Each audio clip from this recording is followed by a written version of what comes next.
Ibinahagi ni Filipino Q artist Rodolfo Luat ang naging takbo ng karera niya katuwang ang tinaguriang greatest pool player of all time na si Efren Bata Reyes. Ang detalye sa sentro ng balita ni Bernadette Tinoy.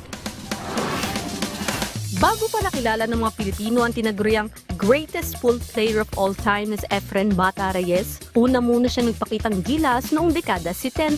Ayon kay billiard legend Rodolfo Luat na tubo ring Angeles City, Pampanga, nagkakilala sila ni Efren sa Maynila dahil may bilyaran ng kanyang kamag-anak sa Avenida. Dito nabuong kupunan nila para sumabak sa iba't ibang kompetisyon sa loob at labas ng bansa. Mga 70, 75, sobrang galing ni Efren. Kesa ngayon, yung mga 90s, magaling na rin siya, pero 75 talaga super ang niya, walang tatalo.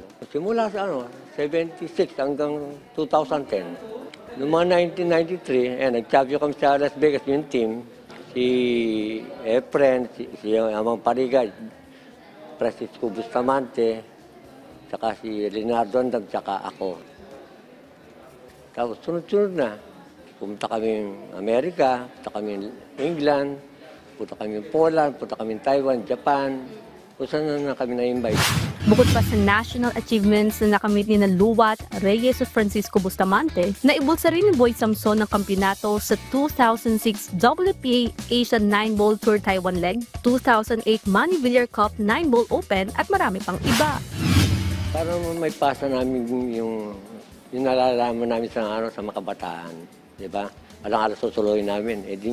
Ibang kabataan naman, di ba? Kaya siguro